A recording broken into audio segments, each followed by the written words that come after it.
Ok, chicos, mis disculpas. Vamos a continuar en.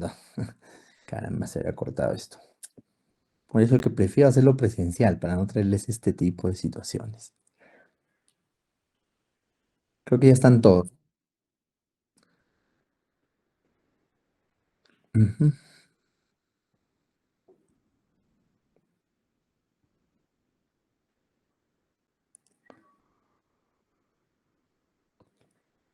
Ya, a ver. Ah, ya. Con el correo de la universidad, sí, no hay ningún problema. Buen dato, buen dato. Ya, lo voy a tomar, por supuesto, para la próxima va a ser así. Gracias por el dato. Disculpen que la tecnología se me hace un poco difícil, pero tiene que ser parte. Estamos en otra era. Ya, ok. Muy bien, vamos a volver a compartir. Eh, Nos habíamos quedado aquí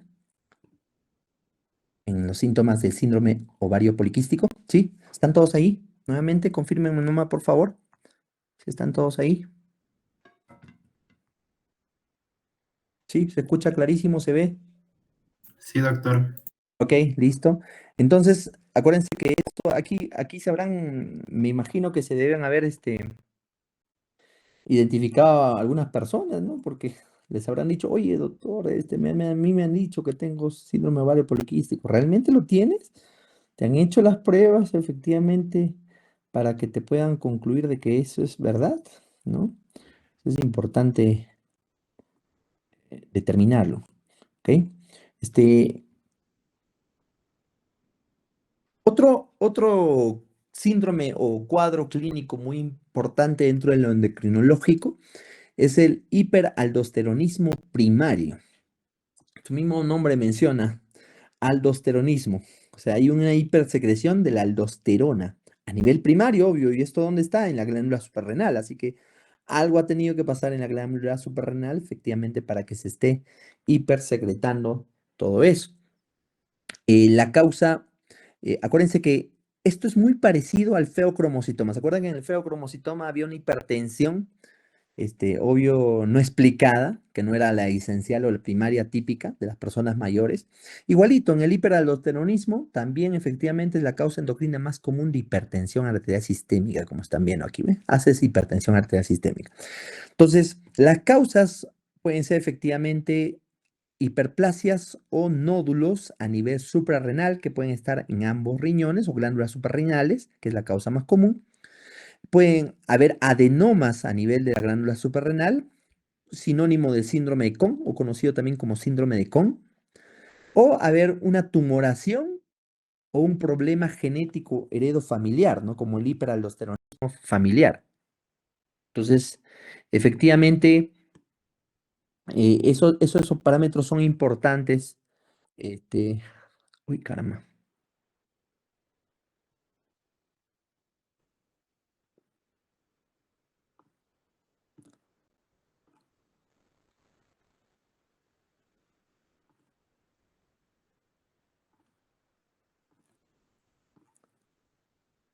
Listo.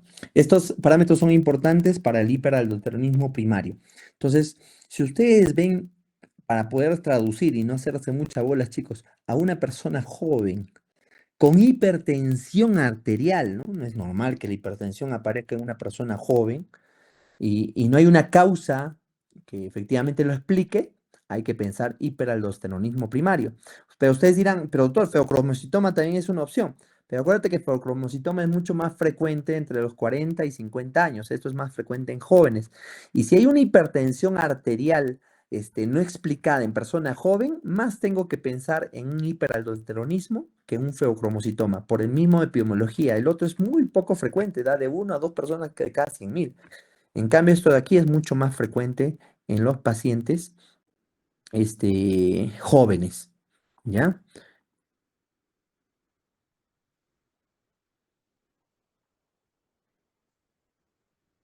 Eh, el hiperaldosteronismo primario, efectivamente, lo que hace o lo que produce netamente la aldosterona, porque la aldosterona es lo que está hipersecretada, es absorber demasiado sodio. Al absorber sodio, ¿qué crees que jala con el sodio? Agua. ¿no? Y por supuesto elimina potasio, por lo tanto, si la aldosterona está bastante elevada, ¿cómo crees que va a estar el potasio en sangre? Va a estar con hipocalemia, hipopotasemia el paciente.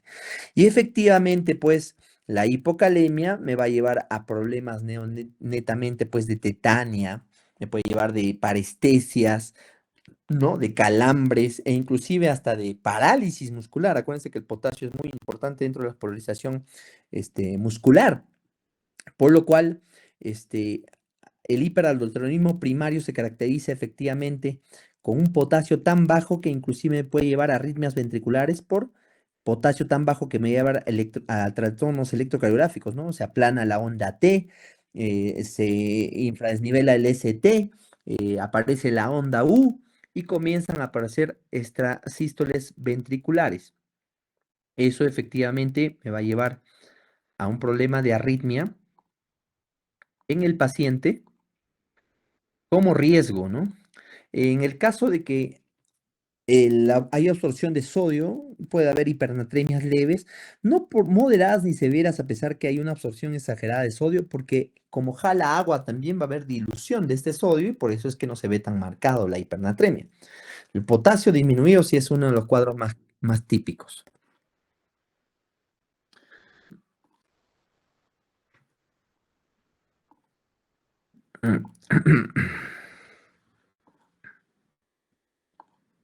Entonces, el cuadro clínico típico de un hiperaldosteronismo primario, acuérdense, va a ser una hipertensión arterial en una persona joven y sobre todo que tiene una característica principal, que es resistente al tratamiento. Muchas veces es un paciente joven que tiene hipertensión y que recibe un IECA, recibe un ARA, un beta bloqueador o un calcio antagonista, o sea, está utilizando losartán. Aparte está utilizando un bisoprolol, aparte está utilizando hidroclorotiazida.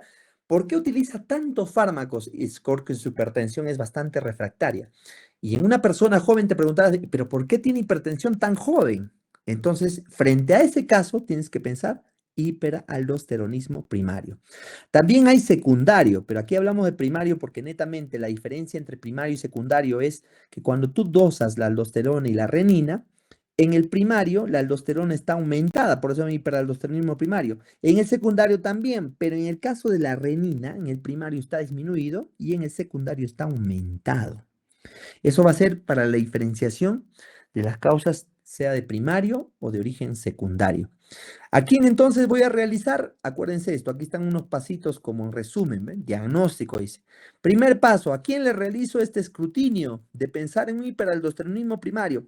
A ese paciente joven con resistencia a tratamiento hipertensivo, que tiene una hipertensión moderada grave, y más aún si tiene antecedentes de hipertensión en la familia. Qué raro, ¿no? Papá, mamá, tempranamente comenzaron y él también. El segundo paso es efectivamente el dosaje para ver la relación aldosterona plasmática, renina plasmática, ¿no? Si sale más de 50% en esa relación, ya es confirmatorio. Más de 20 ya es sugestivo, obvio. Y obvio, usaré renina para saber si estoy frente a un primario y secundario. El tratamiento, obvio, depende de la causa, ¿no? Muchas veces es quirúrgico. Mientras clínicamente, ¿qué doy? O médicamente al paciente. Para su hipertensión, doy antihipertensivos, bueno. Y para que el potasio no se vaya, ahorradores de potasio. ¿Qué ahorrador de potasio? Espironolactona es uno de ellos que utilizamos frecuentemente en estos pacientes en el caso que se presentase. ¿Ok? Entonces ya saben en qué paciente voy a pensar hiperaldosteronismo primario. En el caso que esto me salga normal en cuanto a la aldosterona, ¿no? Y en caso a la renina, tendría que pensar ya la posibilidad de feocromocitoma. Pero igual en los dos casos, ¿qué cosa tendría que sacarle?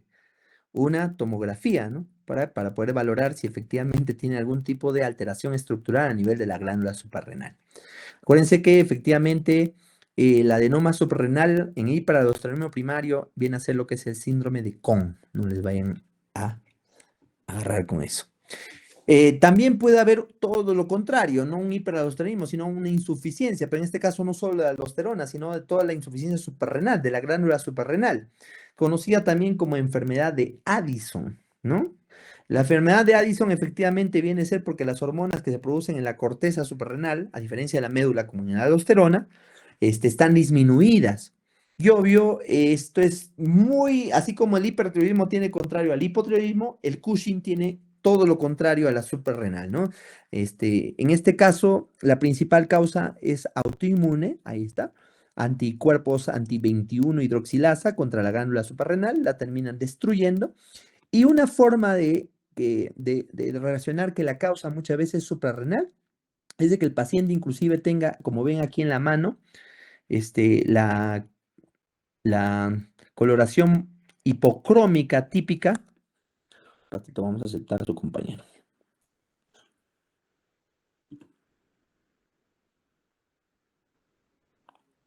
Ah,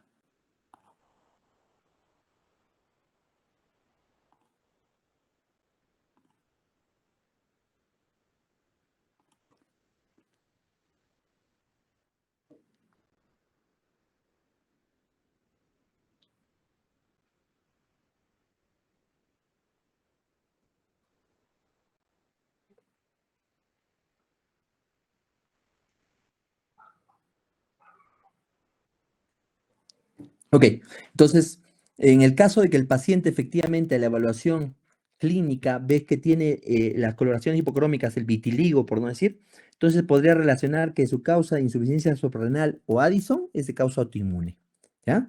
Cuando tiene vitiligo el paciente, inclusive es autoinmune. Pero ¿cómo reconozco clínicamente a un suprarrenal? Hay una hiperpigmentación de los pliegues, has visto en codo, en espalda. Miren en las manos, aquí en la fotografía, ¿no? Las manos están en los pliegues hiperpigmentados. En las encías, el paciente también tiene hiperpigmentación. Pensé que había entrado alguien.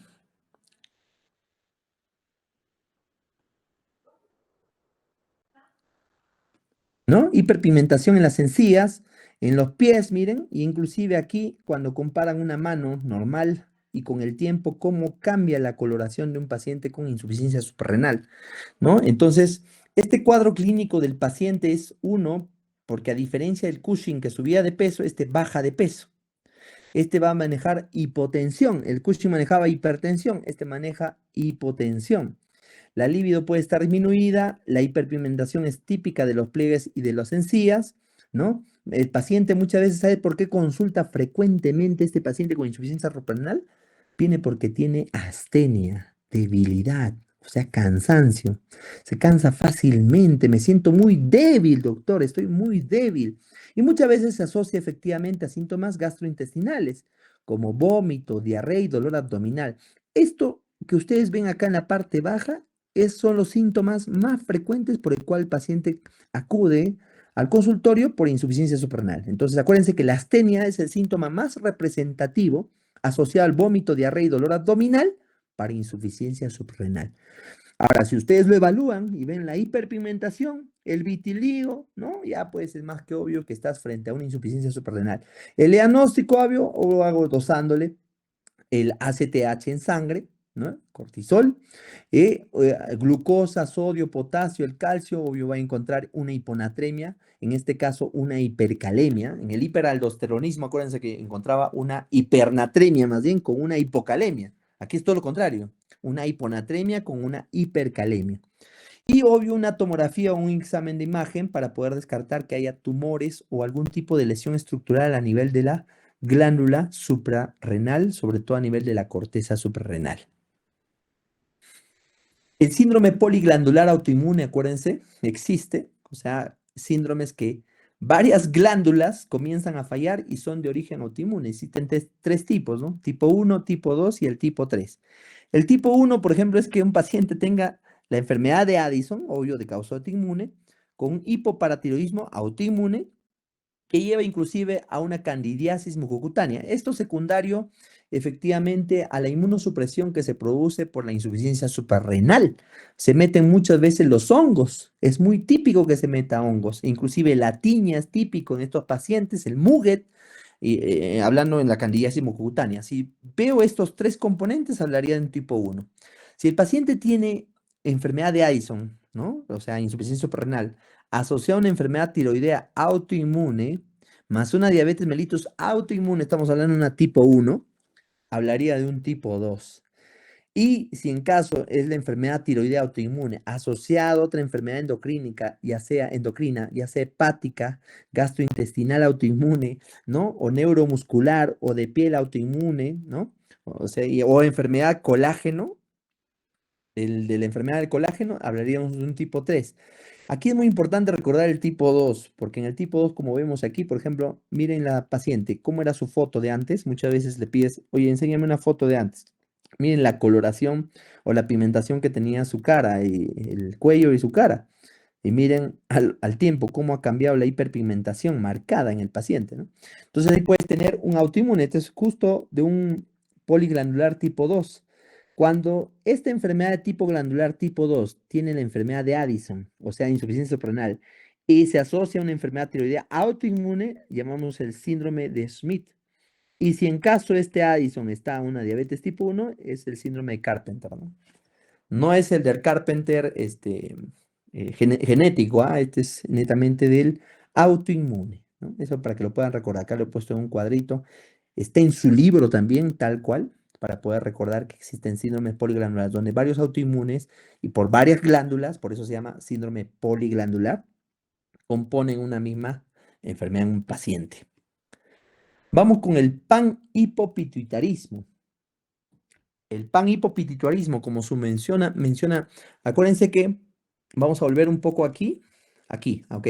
¿Se acuerdan del eje hipófisis, hipotálamo, hipófisis y efectivamente órganos o glándulas, mejor dicho, primarias? Efectivamente, para que hables de un panhipopituitarismo, ¿quién es la glándula pituitaria? La hipófisis, pues a eso se está refiriendo. Algo tendría que pasarle a la hipófisis para que efectivamente pueda disminuir todas sus hormonas, tanto TSH, STH, FSH, LH, ¿no?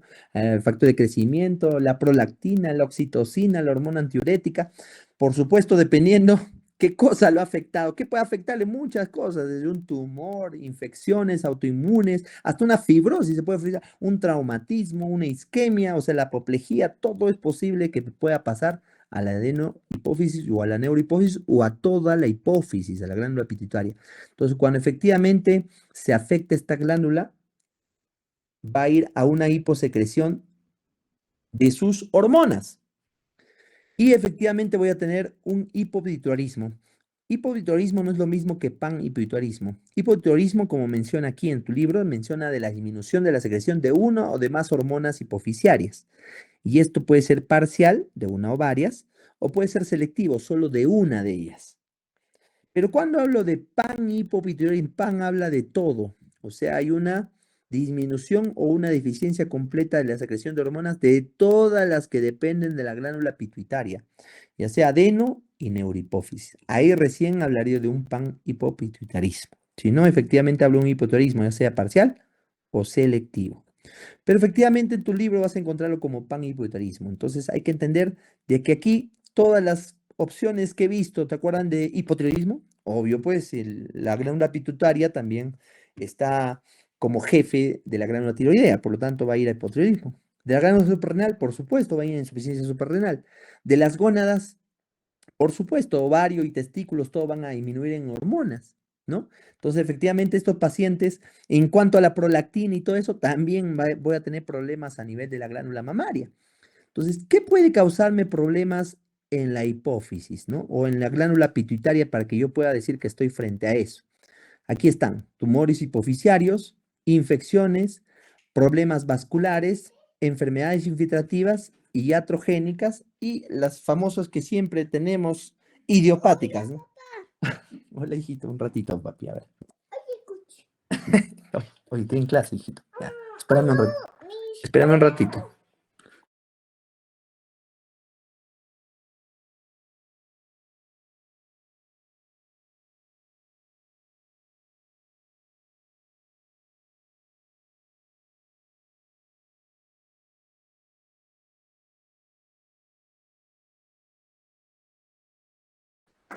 Ok, chicos, ya regresé, disculpen. ¿Dónde está?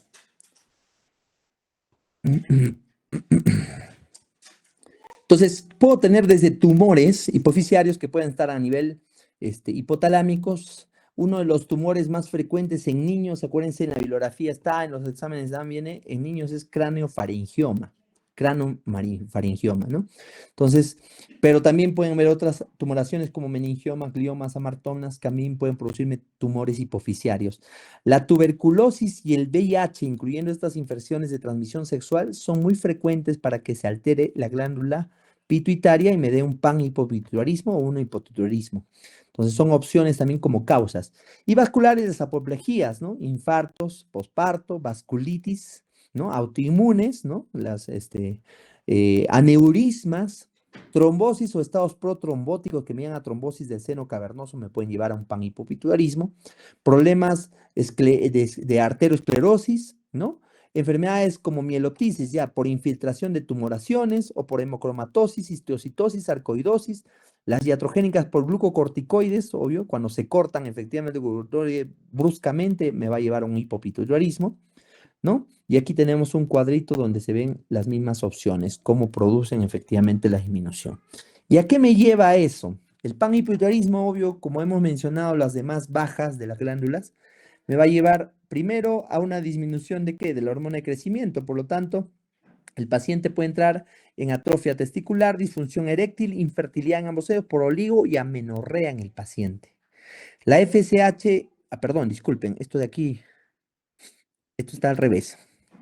Cuando es la hormona de crecimiento, inclusive aquí, este cuadrito que ustedes están viendo en el puntero debería estar acá arriba. En el caso de los niños me va a dar talla baja. En el caso de los adultos, obesidad central, insulinoresistencia, hipercolesterolemia, riesgo de fracturas y riesgo cardiovascular. Y obvio, como disminuye las gonadotrofinas, estamos hablando de la luteinizante y la folículo estimulante, me va a llevar a trastornos menstruales, atrofia testicular, disfunción eréctil e infertilidad en ambos sexos. Por ende, también me va a bajar a la tirotrofina, al TSH. Me va a llevar a un hipotiroidismo. Acuérdense del cuadro del hipotiroidismo, ¿no? Aumento de peso, piel seca, intolerancia al frío, estreñimiento, hipotensión, ¿no? La fascia abotagada, ¿no? La amimia, ¿no? También me va a llevar a una disminución de la adrenocorticotrofina, la ACTH, por lo cual me va a llevar a una insuficiencia suprarrenal, pues me va a llevar a un Addison, ¿no? Produciéndome náuseas, vómitos. Acuérdense, la debilidad, las náuseas, vómitos, debilidad, anorexia, y por ende también me llevará a la disminución de la prolactina, por lo cual muchas veces el paciente va a tener imposibilidad de dar lactancia a su hijo en el caso de que tenga pues un neonato, ¿no? Hay que recordar este cuadrito acá de la derecha en la parte superior que dice, ¿sabías que la primera hormona en disminuir en el caso de hipopituitarismo es la hormona de crecimiento? Y acá en la 2, al final del embarazo, la hipófisis está significativamente aumentada de tamaño. ¿Pero por qué? Porque hay una hiperplasia de las células secretadas de prolactina, ¿no? Hay como una especie de feedback que efectivamente va a aumentar el tamaño de la hipófisis. También me puede dar un cuadro sindrómico, ya no hablando de panhipopituitarismo, sino de diabetes insípida. Habrán escuchado ustedes, obvio, más que obvio, que han visto las diabetes mellitus o las diabetes tipo 1, tipo 2, ¿no? En este caso estamos hablando de diabetes insípida. Se llama diabetes insípida porque comparte cuadro clínico con la diabetes común y corriente que conocemos, ¿no? ¿Y cuál es ese cuadro clínico típico? La poliuria es el gran representante para que le hayan llamado diabetes. Lo llaman diabetes justo porque el paciente, un cuadro clínico típico de la diabetes insípida es que tenga poliuria y polidipsia. Obvio, si está orinando demasiado y en grandes cantidades, el centro de la sed a nivel del hipotálamo se tiene que estimular. Por ende, el paciente tiene que tener más sed. Entonces, polidipsia y poliuria, ustedes han escuchado muy típico en la diabetes, ¿no es cierto?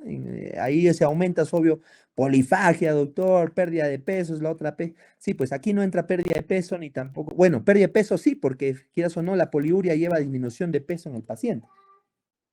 Disculpen, creo que alguien entró o qué. ¿Sí? ¿Recién? ¿Para qué? Para la lista. Que ya estamos por acabar. Ok. Entonces, ¿por qué se llama diabetes insípida? Como hemos mencionado, es porque maneja poliuria y polidipsia. Pero la polidipsia puede estar en algunos casos ausente. Acuérdense que el centro de la sed está en el hipotálamo y si algo le pasa al hipotálamo, ¿no? La sed no se va a producir, por lo tanto este paciente no va a tener polidipsia, solo poliuria, va a perder solo agua, agua, agua. Las causas que me pueden llevar a una diabetes insípida pueden ser tumorales, traumáticas, e inclusive el embarazo mismo o también causas genéticas y hasta hay una causa nefrogénica en los casos de los niños, ¿no? En casos tumorales, el craniofaringioma es muy frecuente, en niños sobre todo, ¿ya?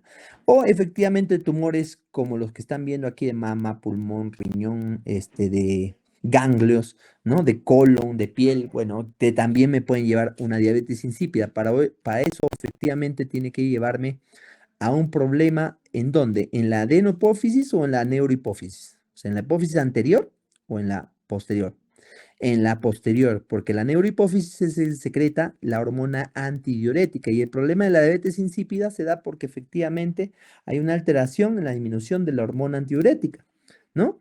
Entonces, al destruirse efectivamente la hormona, la neurohipófisis, va a haber una disminución de la hormona antidiurética. Acá está mal, chicos, no es adenohipófisis, es neurohipófisis. ¿Ah? Algo ha fallado acá, el dibujo lo han puesto de una manera al revés. Esto está explicando inclusive cómo se produce efectivamente a nivel renal. Entonces, disminuye la hormona cortical, disminuye la filtración y efectivamente esta es la forma como efectivamente va a compensar, ¿ya? Pero acuérdense que uno de los problemas clínicos más típicos de la diabetes insípida va a ser esa poliuria y polidipsia. Por poliuria, ¿cómo crees que va a estar por su presión si está perdiendo agua todo el tiempo? Hipotenso por la deshidratación, se va a deshidratar el paciente. Por lo tanto, el peso también va a disminuir, ¿no? Entonces, en ambos tipos se excreta orina en exceso durante todo el día. Nicturia también va a tener el paciente, obvio en la noche también está orinando, ¿ya? Y el riesgo principal es la deshidratación, la hipovolemia y el riesgo de shock hipovolémico. Obvio, este paciente va a ir al baño, toma agua en exceso, va a tener debilidad por problemas de hiponatremia, ¿no? Va a tener mareos, palidez, piel seca, fiebre, pérdida de peso, inclusive, obvio, por la pérdida de volumen de agua. Y normalmente en niños puede presentarse diarrea, estreñimiento, vómito y retardo en el crecimiento. Y es que en el caso de los niños tenemos el nefrogénico, que es por falta de respuesta a la hormona antidiurética, ¿ya? Entonces ahí te dan las famosas acidosis tubulares. Esto es muy importante, lo he sacado de su libro, ¿eh?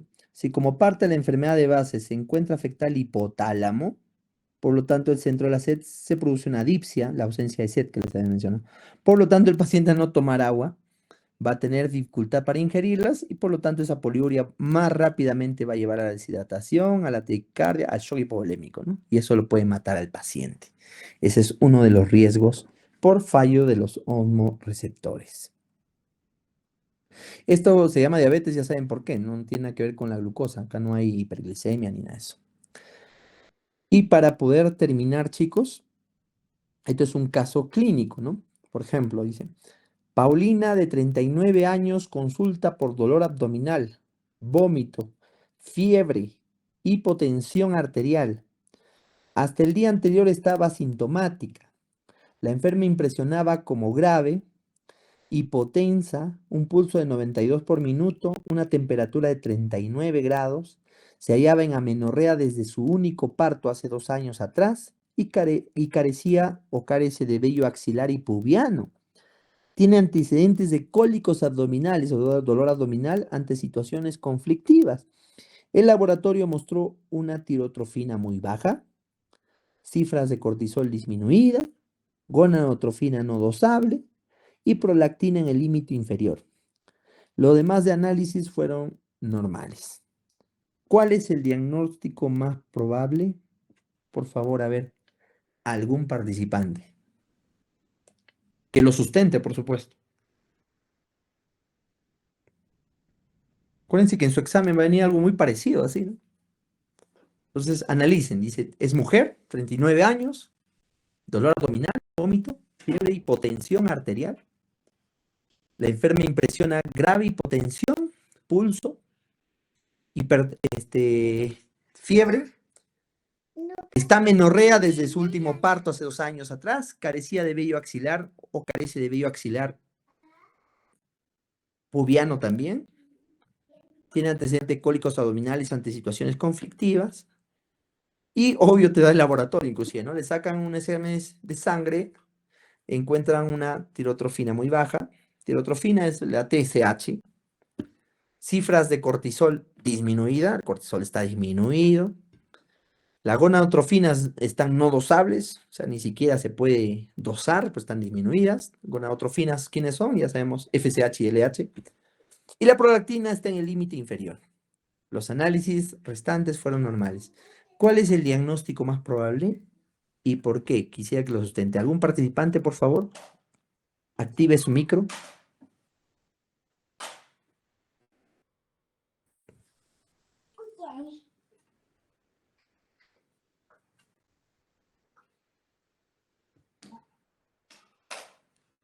Vamos a darles un tip más inclusive.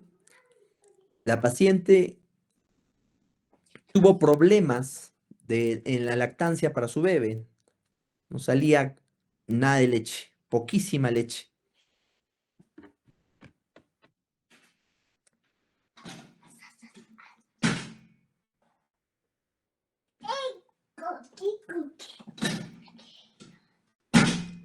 ¿Alguien chico quiere participar, chicos? ¿Están escuchándome? ¿Qué ha pasado? ¿Me están escuchando? ¿No me están escuchando? ¿Están viendo el caso clínico? Ahí está. Ven, no seas así. Ven, te vas a golpear la mano, ven. Vamos. Ven. Agarra los lentes. Agarra los lentes. Lo puede escribir también si desea. Ahí está Diana Jacqueline, ya está participando. Diana. Diana pone un síndrome de Sheehan. El síndrome de Sheehan se caracteriza por, a ver, si nosotros analizamos efectivamente el caso, menciona que la paciente, lo más representativo de esto es que es mujer, por supuesto. Menciona que está hipotensa, ¿no? Que está con amenorrea posterior efectivamente a su parto. O sea, es una amenorrea secundaria, ¿no? No es primaria, porque si no, ¿cómo se hubiese embarazado? ¿No? Tiene un hijo que efectivamente hace 2 años tuvo el parto, pero desde ahí no ha vuelto a menstruar. Entonces está en amenorrea secundaria. Entonces, y obvio, eso lo relacionamos a sus gonadotrofinas no dosables, o sea, FSH y LH no dosables, disminuidos, por decir. Se hallaba amenorrea, ¿qué más? Allá, hay vello axilar y pubiano disminuido. Y ese vello axilar disminuido y pubiano son por problemas a nivel de la glándula suprarrenal. Y efectivamente, pues, cuando le sacan cortisol, está disminuido, o sea, hay una insuficiencia suprarrenal. Acuérdense que la insuficiencia suprarrenal también se maneja con el paciente con dolor abdominal, vómitos, ¿no? Pueden manejar fiebre, ¿no? Hipotensión, por supuesto, hipotensión. Tuvo problemas para dar lactancia a su hijo, por el cual la prolactina también salió en el límite inferior, ¿sí? Y obvio, también es hipotensa por el mismo hecho de que tiene una tirotrofina baja, o sea, TSH bajo, o sea, hipotiroidismo. Pero si el TSH está bajo, ¿qué tipo de hipotiroidismo sería, chicos? A ver, escríbanlo.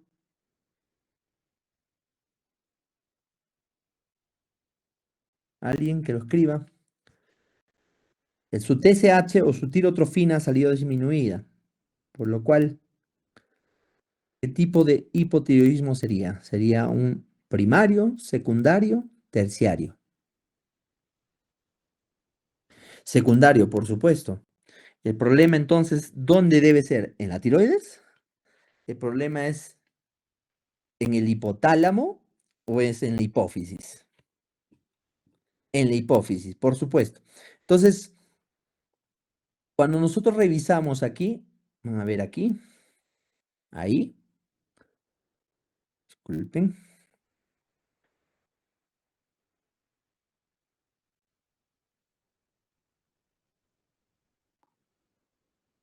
Cuando nosotros revisamos efectivamente en esta porción el panhipopituitarismo. En este caso sería como un hipopituitarismo.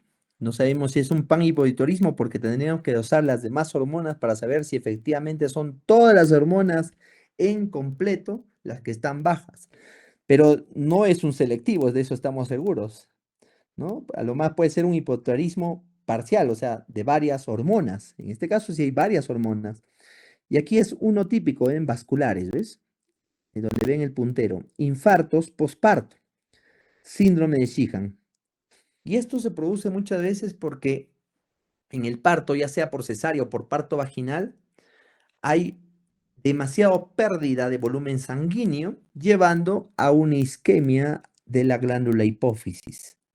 Y eso, obvio, va a llevar a que la glándula pituitaria o la hipófisis tenga su déficit de secreción de hormonas de la glándula hipofisiaria, llevando por ende a todo lo demás que conocemos del eje hipotálamo, hipófisis, glándula, su disminución, ¿no?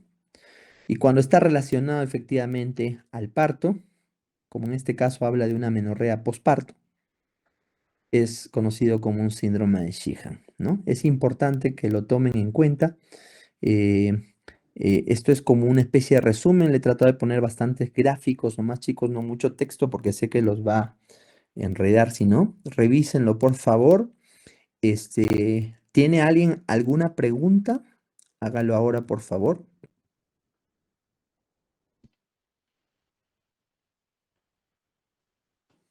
Muy bien, hemos terminado la clase de hoy. Es algo puntual, directo. Este, Hay que entender, chicos, que efectivamente en sus exámenes parciales le va a venir como caso clínico. Entonces es importante que ustedes, como el caso clínico que hemos visto, relacionen los signos y síntomas y en el caso hipotético que le pongan un examen auxiliar, la relación que tiene con ese examen auxiliar. Con eso efectivamente va a ser más fácil para poder deducir qué síndrome endocrino es el que está alterado. Aquí lo que faltó en todo caso fueron dos patologías, pero que la clase anterior cuando hablamos de introducción a historia clínica del sistema endocrino hablamos mucho, que era diabetes, que es algo muy frecuente, por supuesto. Acuérdense que ahí vas a hablar de diabetes tipo 1, que es el famoso LADA, ¿no? Latente del adulto, ¿ya? Y el tipo 2, que efectivamente es por insulinoresistencia. Había algo que era muy importante que sepan aquí.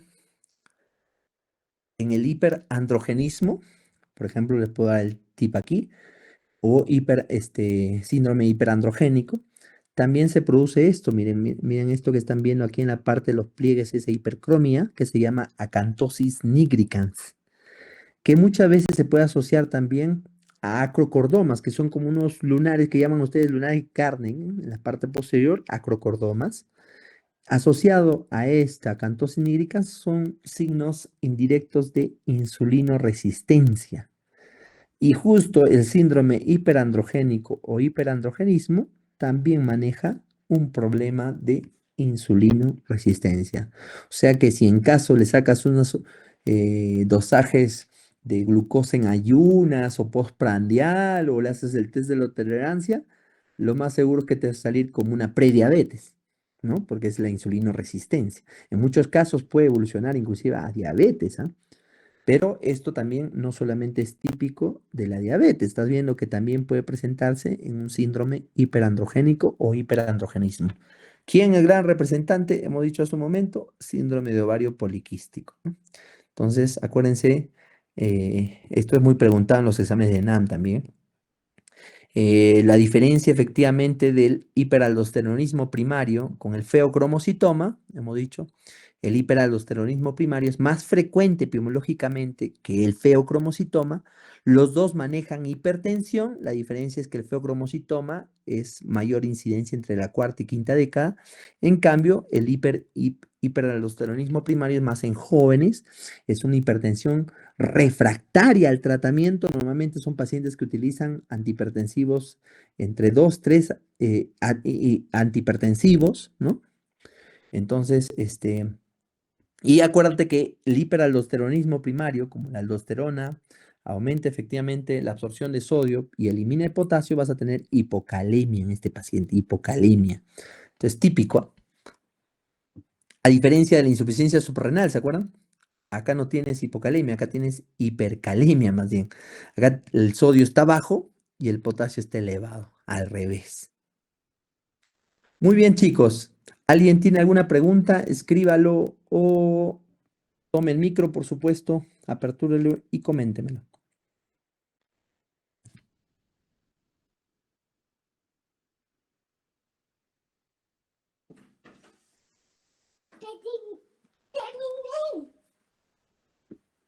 Ya estoy terminando, hijito.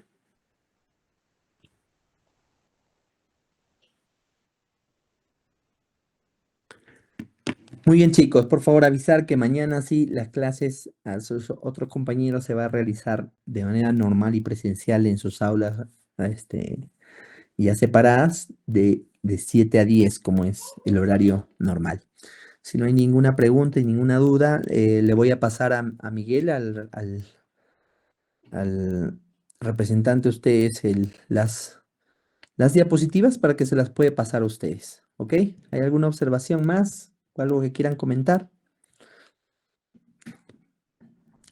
Muchas gracias, chicos. Nos vemos en las prácticas, nos vemos en la teoría. Que tengan muy buenas noches.